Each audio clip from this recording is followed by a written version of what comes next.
মরতে হয় এই দেশেই আমি মরবো। মনে আসে যে উনি আর পৃথিবীতে নেই, তখনই আসলে কণ্ঠটা স্তব্ধ হয়ে আসে।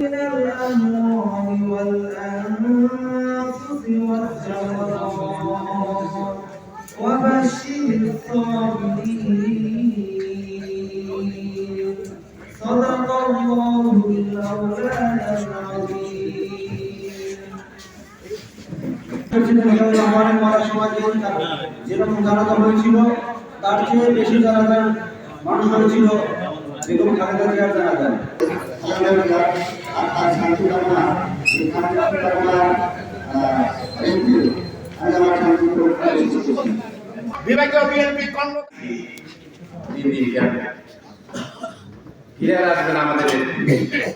আসার পরে 6 সালে কি হয়েছে দেখেছেন। 6 সালে 111-এর মাধ্যমে আবার একটি সামরিক যাত্রা এই দেশ ক্ষমতার হাতে নিয়ে গেল, একটি নির্বাচন দিল।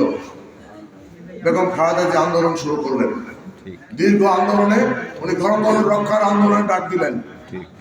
উনি গণতন্ত্রের জন্য লড়াই করতে করতে উনি গণতন্ত্রের মাথা পেলেন, দেশমাতা হয়ে গেলেন।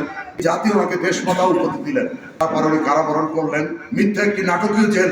আপনারা জানেন উনি নির্যাতিত 2 সন্তান, যারা আমরা কেউই এই নির্যাতনের শিকার না। ওনাকে তো শুধু শুধু দেশমাতা গণতন্ত্রের মা বলা হয় নাই।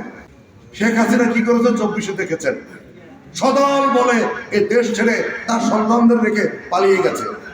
আমাদের দেশমাতা তো এমনি এমনি আমরা উপাধি দেই নেই, উনি আমাদের ছেড়ে যাননি।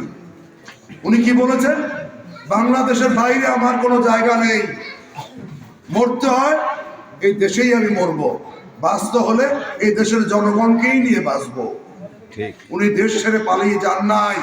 ওনার স্বামীর হাত ধরে এদেশের স্বাধীনতা লাভ করেছে, ওনার হাত ধরেই এদেশের গণতন্ত্র মুক্তি পেয়েছে ফ্যাসিস্টদের হাত থেকে।